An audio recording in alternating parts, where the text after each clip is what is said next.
Welcome to Real Redux, the father and son cult movie podcast where we talk about everything from westerns to thrillers to, in this case, an action movie. I've got it, it's action thriller. Action thriller, there you go. And I'll tell you what this one says on the synopsis. The first line, the sales pitch, ex-cop, ex-CIA, explosive. I like that. Yeah.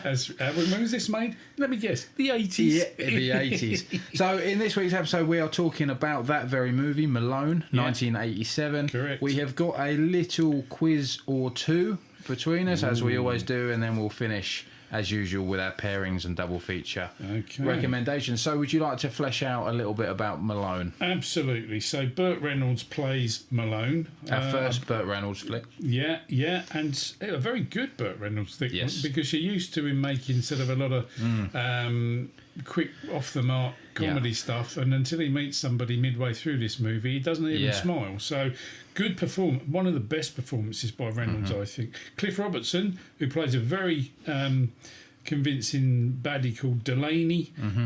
Kenneth McMillan plays a chap called Sheriff Hawkins. Interestingly, you'd recognise him. I thought, where have I seen this guy before? He was in David Lynch version of Dune as Baron Harkonnen, the bloke who floats about a bit and likes getting covered in crude oil and eating slugs, I think, was the other thing he liked doing. He's also in Serpico. Now, that's a film we've shouted out at least once. Yes, mentioned it last week, no less. Yeah, he plays Sheriff Hawkins in Serpico. Laura Hutton plays Cynthia Gibbs. Scott Wilson. Let's have a look. So the story is... Well... To paraphrase, it's pretty much Shane, isn't it? Yeah. But in the 80s. You know, it is, isn't it? Yeah. The reason I say that specifically is Reynolds himself said it is Shane in a contemporary setting. It steals from a lot of movies, this. And we'll get back to that later, because I've written down there's a lot of ingredients from a lot of films. He kind of like pulled all the bits out. I think this is quite a clever movie. Like I say, we'll get to that later. So essentially it's...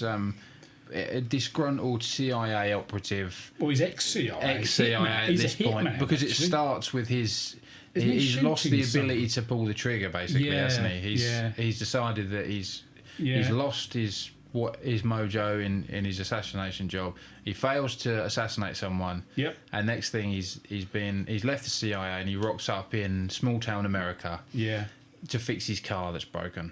Which is a 69 Mustang. A gorgeous which car. Which is a Bullet reference. Yes. I know Reynolds likes cars. Yes. But if you got your chance to film a car in a movie that of in 1987, it'd be I'll have the Bullet Mustang. Yeah, absolutely. Even the same colour almost. So he turns up in the small town, befriends the mechanic. Yeah. In a totally legitimate car breakdown.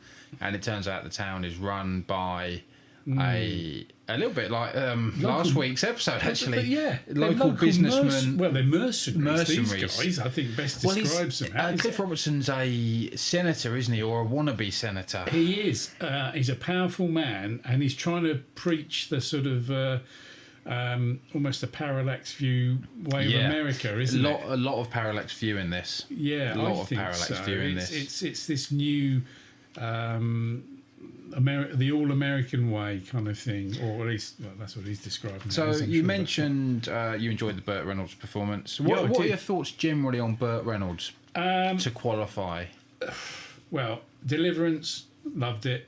Looks great in that. Not in it enough. He spends a lot of time looking rather real in a boat. When John Voight takes over, John Voight movie. When John Voight takes over, it noticeably gets worse. Yeah, and I think I like Burt Reynolds. He's a funny guy. He's he's got some great comments. He's a good-looking bloke. He's very much of the time. But what I liked about this movie is it wasn't all quick-witted, funny. Relying on him being, doing his funny little laugh and being Burt Reynolds. Yes. He looks like a real brooding ex kind of hitman who's trying to escape from a past that won't let him escape. Yeah, and I think he does a great job. And this is one of a couple of films, and it's very difficult to find him doing any serious work. Other than Deliverance, I can't think of anything But when else. He does, he's good. He's really good. He's great in this. And you don't begrudge him doing what he did, which was basically appeasing his audience, I guess. Yeah, there's no jokes though. It's a real shame that we didn't see more serious Burt Reynolds, I think. Absolutely. Because he spent the whole 70s doing the quick wit movies. He did. Which are good fun. And I suppose they're money, and if people hire Burt Reynolds to be Burt Reynolds in that context, of course. then he's got to deliver. But I felt he very much got a free rein in this to be what he wanted to be. For a bit of context, in the 80s, the quick wit thing had started to run a little dry. You know, he was on Smokey and the Bandit 3. Yeah, he'd remade Smokey and the Bandit basically in a film called Stroker Race, which is like a NASCAR movie. Yeah, I know that film. And the whole shtick was running a bit dry. So in the 80s, he made Sharky's Machine '81, which he directed. Yeah. Stick, Heat, and this, all serious dramatic roles, all pretty good. This, as far as I can tell, is pretty much the last Burt Reynolds star vehicle, action star vehicle that he made. He made Rent a Cop after this, and then he started to take bit part roles. He did have a reprise in Boogie Nights. He did, and that was kind of like a swan song again as a bit part. You know, a bit of a sleazy adult movie director. And, absolutely. And he turned that role down a lot of times. He really had his arm twisted into taking it. He did a good job, though, in that. He did. And again, a good effort, a good dramatic performance. But, so for my money, this is his last Burt Reynolds movie, as it were, before he became a bit more of a character actor. And I think this paved the way for what we would see today. I think he's ahead of his time because he's aging. He's a little bit portly in some of the shots. Yeah. And now this is a sort of movie that Liam Neeson would bring out. Yeah, that's Statham, right. Stallone, Clooney. Yeah, in their 40s and 50s, still making action flicks. There's a couple of really good lines where he's talking to that girl who's clearly besotted with him, and he says, "I got socks older than you." Yeah, that's it. But that's a bitter comment from an older man. Absolutely, and then you put that in Cannonball, and he'd have already been, drinking with her, and exactly, etc. And the reason I think it works, it's more reserved in this. I think the reason it works so well is he's still Burt Reynolds, right? He still looks like Burt Reynolds. Very much. He is still charming, but he's just miserable and over it. Spark has gone a bit, hasn't it? 87 Reynolds, and it really works. It does.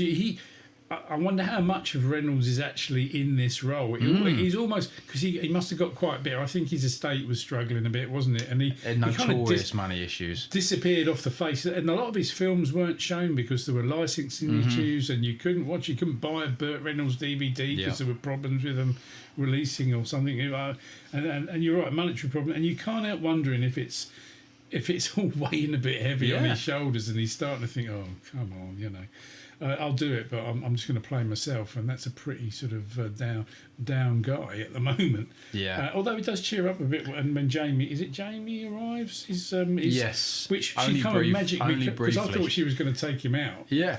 And then all of a sudden she does a U-turn, doesn't she, on it? Because she thinks more of him than she thinks of her boss's instruction to sort him out.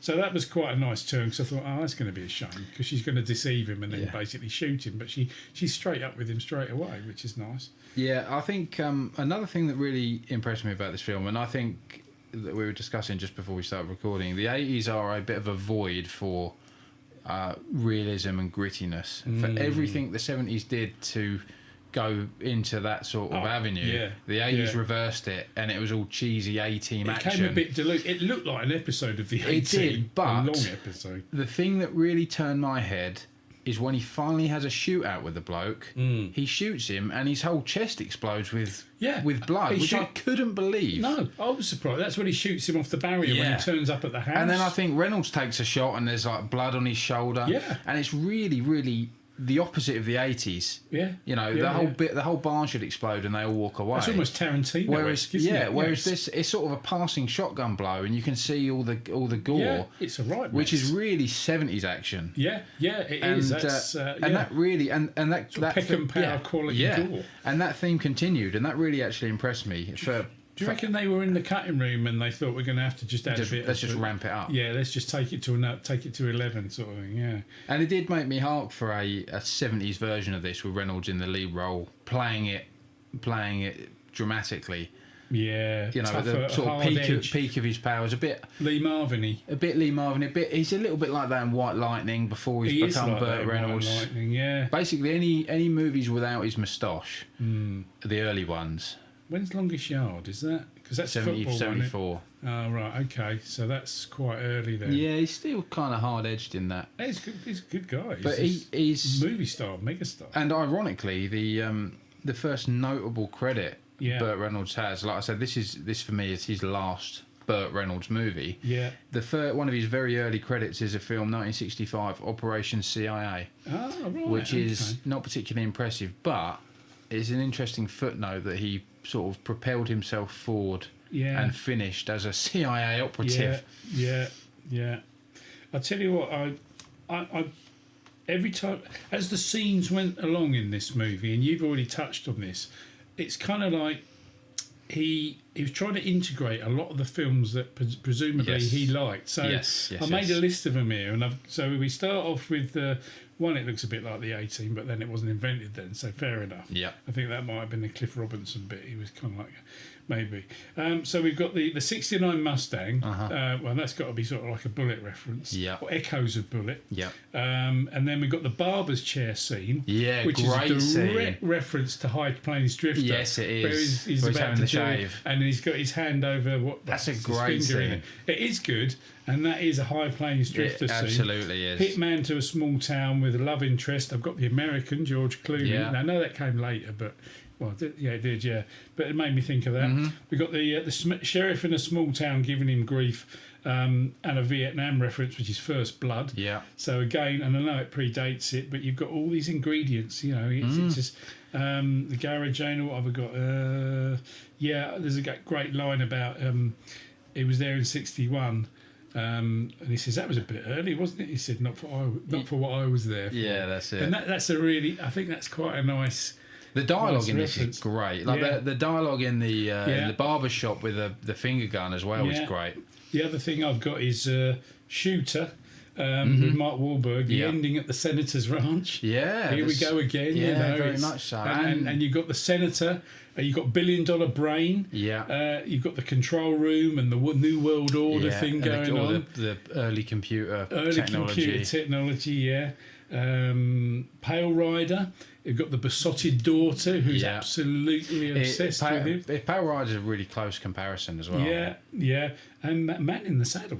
Yeah, absolutely. You know, we've got the lone principal guy happens to stumble into a corrupt town that's run by mercenaries and a nasty, very wealthy man. Yes. And there's a lady involved. Yes. And all of a sudden it's a rewrite. This is a neo-Western. It is. It is a Western dressed in 80s clothing. Right. It is a neo-Western. But Reynolds surprisingly made very, very few Westerns. Yeah. And this again, you've mentioned that it's a bit of an ode to some of the stuff he clearly likes, and you wonder if there's a little bit of the Western in there as well. Yeah. Funnily, he wasn't first choice for this role. Was he not? He was third in line. Was he really? And I've misplaced the names for the two in front of him, but they were not big name actors. So 87. That's going to be okay. Couple of other facts. I've got one fact here that I found. Did you know the movie was cut by 1 second? Was it? It was cut by 1 second because you know when he beats that rather large gentleman on the bridge, he beats him up. Yes. Now there was an ear slap fight. There's a slight in there because you hear later on that he's lost his hearing or his hearing's been damaged, and there's an ear slap in the fight, which I think we might see a little bit of, but then they cut a second of it because I think it was thought a bit like nunchucks in Bruce Lee. So they cut 1 second from the movie because it was considered a bit too violent and a punch they didn't want to put in the movie, and it damaged his hearing. So that's a 1 second cut. I mean, imagine that.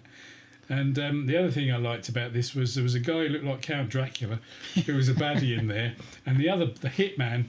I've never seen a man with more He-Man hair than that. Yeah. I mean, talk about Castle Grayskull. Yeah. I mean, if they ever remade it, he should have been in it. Yeah, it was amazing pudding base. That's the scene where it all sort of kicks off, isn't it? Yeah. That's when it really ramps up with the shooting and the gore.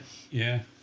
Yeah, so it was a good movie. I sort of started, and it again, a lot of these are first watches for us. I had my reservations about it being a Burt Reynolds movie. It's a little slow, isn't it? And it's like, we've seen this 100 times in the 90s. Although, it starts to pull you in. What hooked me was a straight playing Burt Reynolds. Yes. I thought, well, this is new. He hasn't made a joke yet. When's he going to do that silly little laugh of his?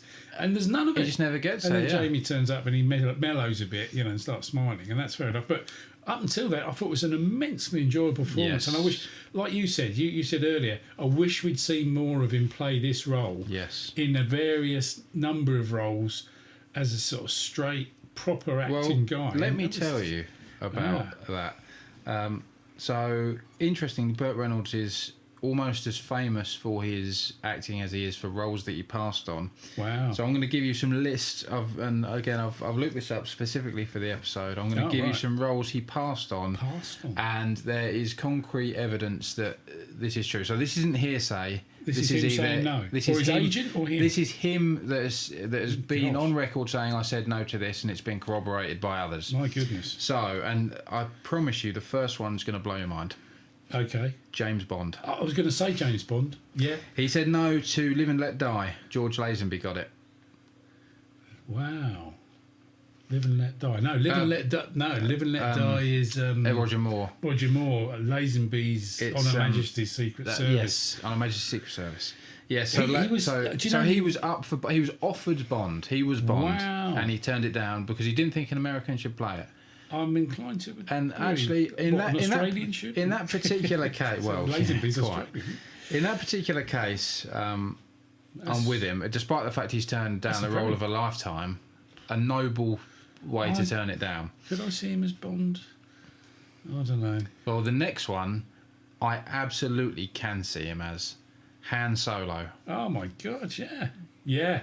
I think he'd have been a great Han Solo. I think really see that. He'd have done the comedy better than Ford, maybe. I think you could be right there. I mean, we're going to annoy a lot of people with this, but I think you've got a point there because he's got real charisma. Yes, and he is Han Solo, isn't he? Yeah, just charismatic. Dare I say it? He's certainly better looking than Han Solo as Ford. I mean, because absolutely. I think in was it 78, 77? Yeah, and the banter with Chewbacca would just be off the charts with Burt Reynolds. It'd be incredible. Somebody somewhere has got to pull this together. There must be the technology to make Burt Reynolds into Han Solo. Why don't we just recast everybody? Yeah. Wow. I mean, they did that in, Spaceballs anyways. But yeah, that's extraordinary. And he actually said, I turned down Han Solo. That was offered and was turned down. I suppose Harrison Ford at the time hadn't done an awful lot. Not an awful lot. I think he was in a couple of things. That's the one on this list that I saw it and thought, that is the one that got away. That would have been great. Yeah. The next one, this one wouldn't have worked. Michael Corleone. And someone made him an offer he couldn't understand.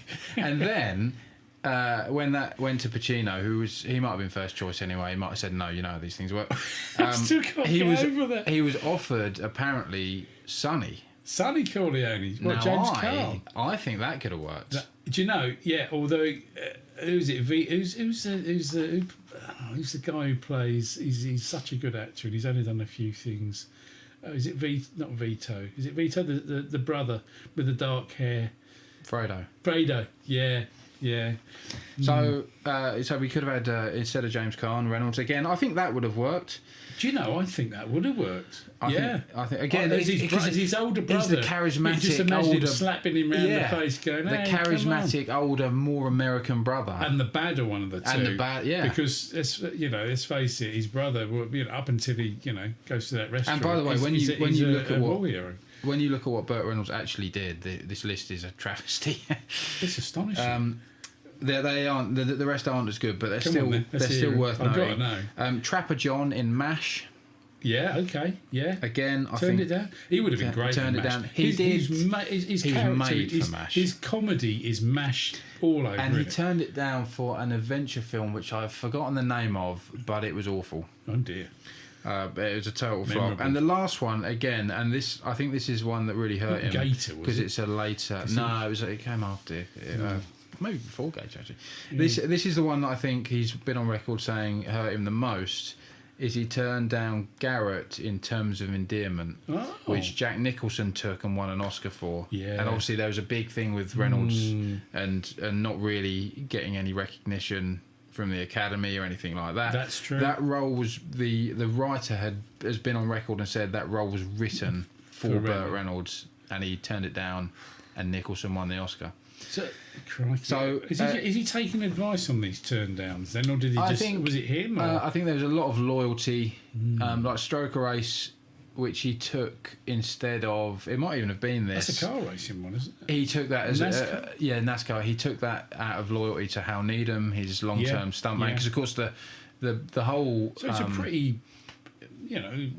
He paid the price for being a stand-up guy to his friends. That's what I'm thinking. And his audience. He's got a lot of integrity. And at the expense of his own career. Yeah, and that's which isn't very Hollywood, is it? Really? No, it's not. And you've only got to look at if you watch White Lightning and then you watch Gator, which is a direct sequel. You see the two sides of Burt Reynolds. You see the dramatic side we could have had, and then the sort of quirky comedy side, which we know, and from. Sort of the character he plays in Smokey and the Bandit, it was rinsed and repeated for too long, and it's a real shame that it went in that direction. But then I suppose because it did well, they just wanted. Can you just be Burt Reynolds again, please? Yes. A bit like Dean Martin. Yeah, could you be Dean Martin? And we discussed it last episode. The actors fall into that trap. Stereotype. In this era, it was easier to get away from that, but I also think the biggest paychecks were the ones that.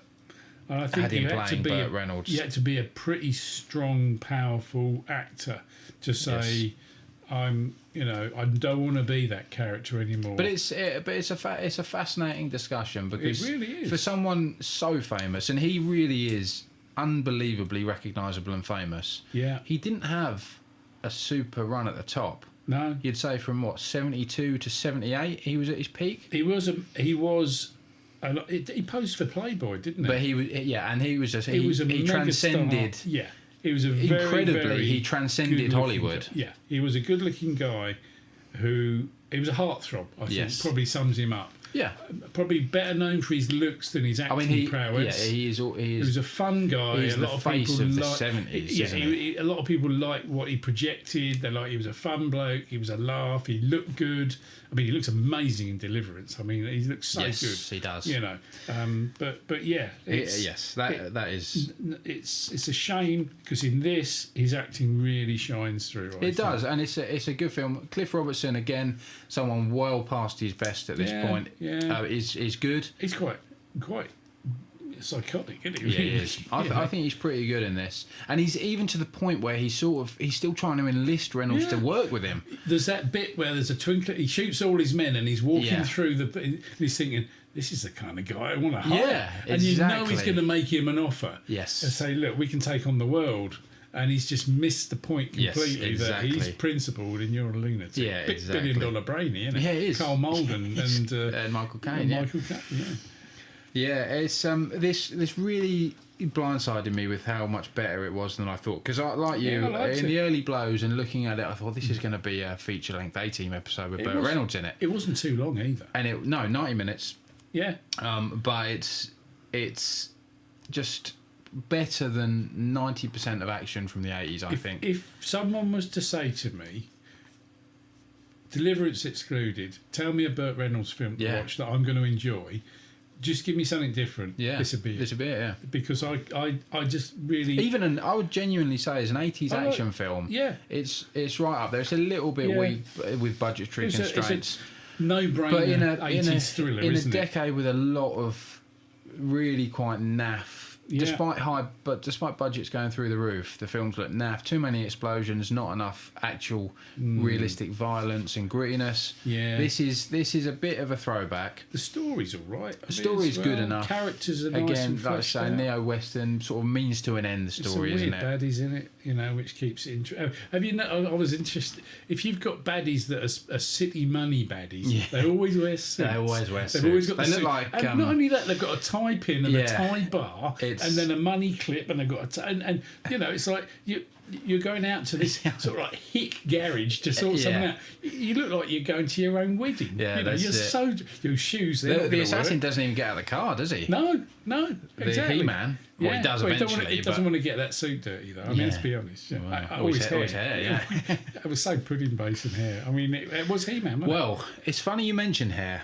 Ah. Because that brings me on to a game. Oh, dear. As promised, we always try and get a game in. This should be fun. A hair-based game. Well, I assume you know I'm this. at a disadvantage here. You might not. You do know that. You might not know this. Burt Reynolds is a famous toupee wearer. Right. So I've created a game called Toupee. Or not toupee. Yes, that is the question. Hair today, gone tomorrow? Was that another one? I actually thought Burt Reynolds' wig in this was dire as well. Not a good performance. If you're not looking for it, you might not see. But yeah, does it move at all? Is it not stuck on properly? It's just a bad effort, I think. Well, so there was only so much you could do with nylon in those days. To be fair. Well, I've got a list of 8. 8, and when I say 8 actors, these are colossal stars, powerhouse actors. Well, like Charlton Heston. That level, he's not on it. I think he's got his own hair though. But it's that level. Yeah. So you've got to tell me who wears a toupee and who doesn't. God, this is good. And let me tell you, I obviously know all the answers here. Did you know him before though? I knew most of them, but only from previously reading about it. Purely based on watching the movies. I would say for 90% of these, you would not know. Ooh, well, that gets me off the hook. Then. So this is going to be largely guesswork. Because and I'll tell you for why. It's not the sort of toupee that you would associate with all of these various eras. Telly Savalas on the list? Because I could probably... Number one, Brynner. Jason Statham. No. But Yul Brynner, yeah. He made it. But see his hairpiece? I made it while I was on fire. But yeah, so the stuff they were using was clearly some advanced tech, let me say that. Because you would not know. So we're keeping people at bay. Yeah, we're just building up. So number one, Humphrey Bogart. Oh, bogey, right. Oh, now that's going to be what? And you'll see what I mean, because he has not got. He's got a natural hairline for a man of his age, right? Yeah, he has. And this is where their trickery is at play, or not. But he's not.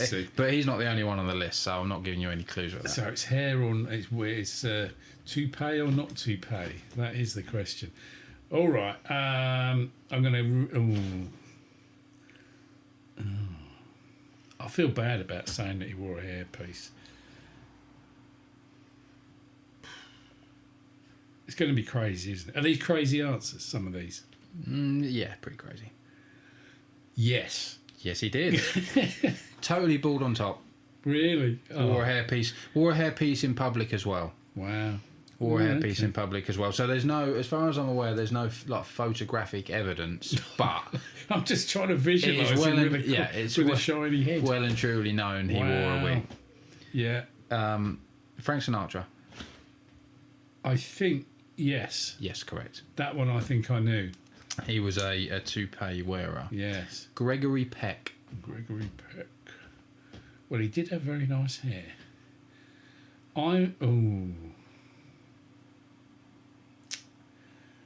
Wow, just thinking of him in Moby Dick. He wore a hat a lot. He did wear a hat a lot, actually, yeah. I'd say he had his own hair. He did have his own hair. Gregory Peck. He had a fine head. And Guns N' Own, fine head of hair. Yes. Yeah, okay, that's good news. I'm pleased about that. The next one is particularly tricky because it's... Well, you'll find out why. Sean Connery. Oh, well, certainly in his latter years, there was definitely an absence of hair. And in Bond, now he was up as a Mr. Universe in his early career. So, and there's some pictures of him looking very convincing. Was he thin? He definitely thinned out. And he definitely lost a lot of hair. Are we talking from the start of his career or any point in his career? Any point. I mean, there's a fiercely Scottish kind of independent guy, and he did stop. think he abandoned. Did he suddenly become very bald later on in the movie? I don't think he did. He did. Oh, I was going to say that, but I just think he'd been doing it. He did from the very start in. Did he really? In Bond, he was wearing hair plugs. Probably not his choice. Hair plugs, right? Okay. But he was wearing hair plugs in Bond. It wasn't a full toupee, but it was filling in the gaps. Yeah, do you know, I should have guessed that really. Before when he ditched Bond or when he moved on to other things, he abandoned the plugs. So it's a bit of a trick question. I thought he might have been too proud to do that actually, but I'm clearly wrong. Rock Hudson. Toupee wearer. Yes, 100% toupee wearer. All the way down the line.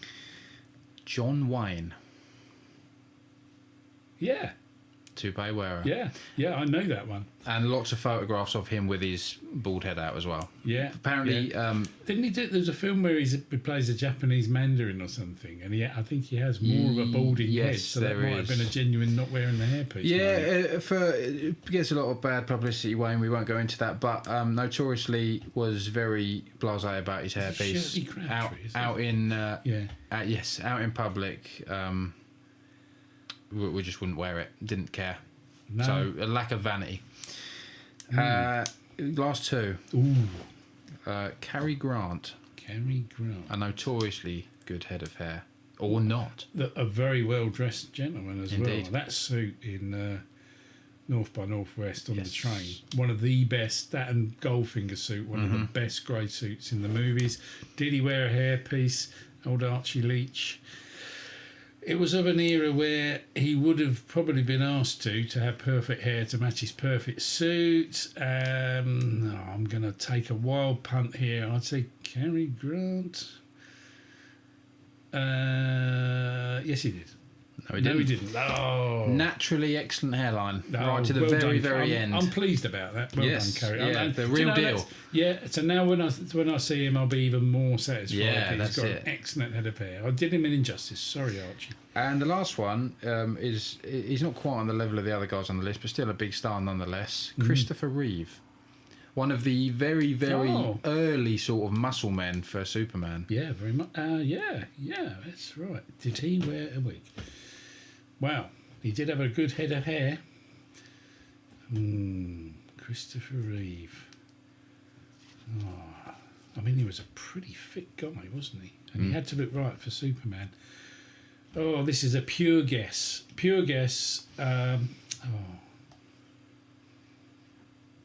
No. He did. He admitted it in his autobiography. I nearly said yes. Yeah. It was again a difficult one, but it's quite when you look into it, it's quite fascinating, especially the 40s and 50s guys, where, like you say, it was the perfect image. But like I say, clever with it. Bogart had a naturally receding hairline, but it was all. But he actually didn't have any hair. No, that's right. So and the most famous one, like you say, you knew about it, John Wayne. Yeah, I knew that. Yeah. And Burt Reynolds actually, their hairpieces evolved so they would actually recede year by year. So but their hairpiece was receding a little bit greyer. So they actually So they were aging them with, like I say, taking a little bit out and greying it around the edges. So he looked, but they didn't actually have any. It was just a synthetic aging process. That's a really interesting feature. So there you go. And I'm very pleased Cary Grant had his own hair to the end. Because I do admire, and Gregory. Oh, very much. I do admire. Despite liking to wear a hat, Cary Grant's sartorial elegance is beyond reproach. So yes, let's stick a rating on this before we finish. Oh yes, very much so. Well, let's have a look. Well, I'll go first. So it averages a 2.9 on Letterboxd out of 5, which is criminally poor. Oh dear. I gave it a 3.5. Yeah. I honestly think if it had been made in 77, this could have been a real 4.5. Yep. But its limitations are with its budget. I think the director, we haven't spoken much about the director, Harley Cokeliss, not particularly prevalent. He did Black Moon Rising with Tommy Lee Jones. Was the only thing that I could find that he made about 8 or 9 movies. I think it was close to being something really excellent. I think he's credited incorrectly. His name's spelt wrong on this as well. Some weird thing it is. I think. But it garners extra points for a great Burt Reynolds showing. Yeah, and like you say, a genuine recommendation-worthy Burt Reynolds film. I agree. My score, much as I like his performance in it, it still felt a little bit like a sort of a long episode of the A-Team. I liked it. It was better than average, and I've given it a 6 out of 10. I think that's fair. Yeah. So there we go. Malone again. I would definitely recommend this. We both watched on Prime, didn't we? We did, and it's a different side to Burt Reynolds that you will enjoy. Yes. If you're here listening to us, you obviously like cinema enough. Yeah. To be intrigued by this Burt Reynolds showing, and at 90 minutes, and look out for the hair now, and look out for his hair in all of his films. Yeah, I'm going to do that. I'm amazed in Deliverance. They must have used some pretty serious. He might have still had his hair in Deliverance. He must have done, and all they had some incredibly strong glue. Some of that Cajun glue, made out of boiled up Cajun stuff. In some of his early movies, there's a movie in particular called Shark from 1969. That's early. Where he's receding and he hasn't got his moustache, and there's scenes in that film where honestly he is a double for Marlon Brando. Wow. Yeah. Really interesting. I can see that. But he's obviously still got his hair at that point. Absolutely. But yeah, so there we go. Malone, like I say, we watched on Prime. It's still there. Yep. As of recording. Yep. And if you get the chance, watch it. Yeah, that's right. Until next time. See you next time, and keep watching, keep listening.